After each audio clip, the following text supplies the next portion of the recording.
Et Boker Tov, j'espère que vous m'entendez bien.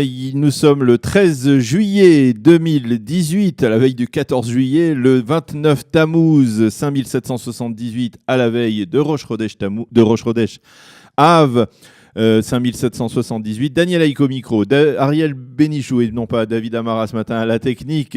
Heureux de vous retrouver ce matin pour une heure d'actualité dont le programme initial, je vous le dis d'emblée, sera modifié ce matin et c'est à la suite de plusieurs changements dont certains sont indépendants de notre volonté. Ce matin, pas de chronique d'Eliana Gurfinkel, un jour notre histoire. Nous espérons qu'elle sera de retour demain, Eliana.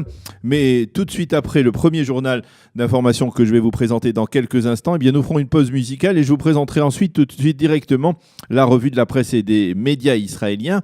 Et ensuite, eh bien, nous aurons le plaisir de recevoir l'invité de la rédaction qui sera ce matin, maître Michel Calvo, avocat franco-israélien, docteur en droit international, auteur de plusieurs ouvrages sur ce qui se passe au Proche-Orient, en particulier depuis les accords d'Oslo. Nous parlerons avec lui des changements régionaux récents et ce à l'occasion justement de la sortie de son livre, un livre en anglais très important, Le Proche-Orient et la Troisième Guerre mondiale, pourquoi il n'y aura pas de paix dans la région. Maître Michel Calvo qui sera donc dans notre studio à partir de 8h15, 8h20, plus exactement 8h20, donc dans cette matinée, dans cette heure d'actualité sur Studio Kalita. Et ensuite, après avoir terminé cet entretien avec Maître Michel Calvo, eh bien, après une page musicale, nous serons ici dans ce studio avec des directeurs d'écoles juives de France qui sont venus ici en Israël dans le cadre d'un congrès qui a été organisé par le ministère de la Diaspora, dont le ministre n'est autre que le ministre de l'Éducation nationale, Naftali Bennett, qui a réuni ici à Jérusalem pendant toute cette semaine 80 directeurs d'école du monde entier, dont une vingtaine de France, pour débattre de l'éducation juive à travers le monde dans la conjoncture actuelle. Nous en parlerons avec eux, ils nous expliqueront également donc, la teneur de ce congrès et ce qu'ils en ont retiré comme conclusion importante pour l'année scolaire qui débute au début du mois de septembre. Voilà donc pour cette heure d'actualité, comme je le disais, donc un petit peu bouleversée au niveau du timing et d'emblée. Donc je vous propose de voir les principaux titres de l'actualité de ce matin en Israël. L'armée israélienne a bombardé durant la nuit 3 positions de l'armée syrienne, en particulier dans la région de Kounetra, qui est très proche de la frontière israélo-syrienne, une opération en représailles à la pénétration dans l'espace aérien israélien d'un drone syrien hier après-midi. Un missile patriote a intercepté ce drone qui avait parcouru à peine une dizaine de kilomètres dans le ciel d'Israël, mais qui était sous contrôle des forces de Tsahal. Côté syrien, on a accusé Israël de vouloir, à travers cette opération, encourager les rebelles syriens. Cette agression syrienne et la riposte israélienne se sont déroulées alors que le Premier ministre Binyamin Netanyahou se trouvait à Moscou et quelques heures à peine après la fin de son entretien avec le président Poutine au Kremlin, en tout cas pour la riposte israélienne.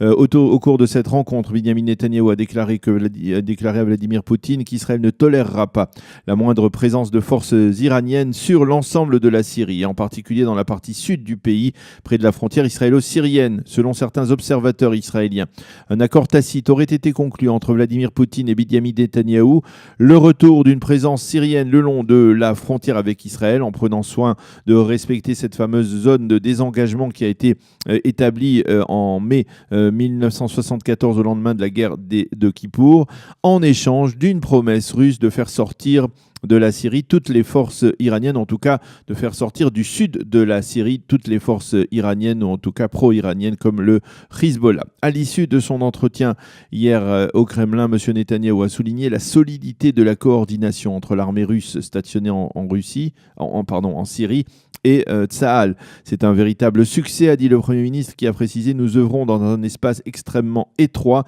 et nous sommes pleinement coordonnés avec les Russes. Et apparemment, cette coordination a fonctionné également lors de l'interception du drone hier après-midi.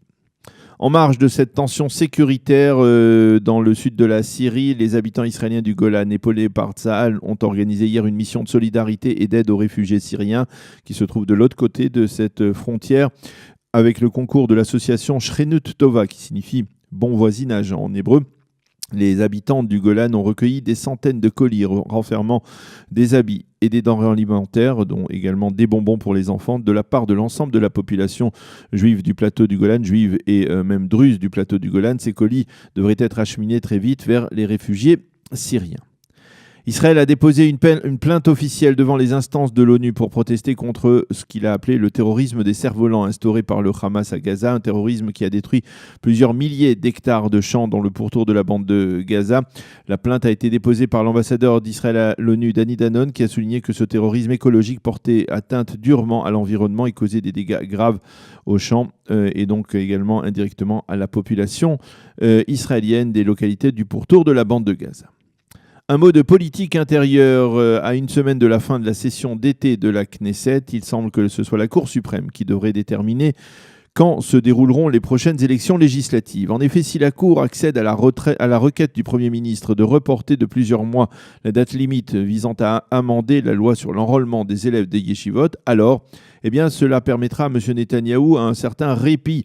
Sinon, en absence d'une majorité pour voter cette loi en seconde et troisième lecture avant le mois de septembre, la Knesset devrait être dissoute en octobre, tout de suite après les fêtes de Tishri, et les élections législatives pourraient donc avoir lieu vers le début de l'année 2019.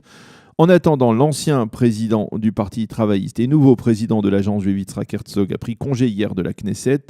Dans sa dernière intervention, il a déclaré « Cela fait 15 ans que j'agis au sein du Parlement israélien pour mon peuple, pour ma patrie et pour mon parti.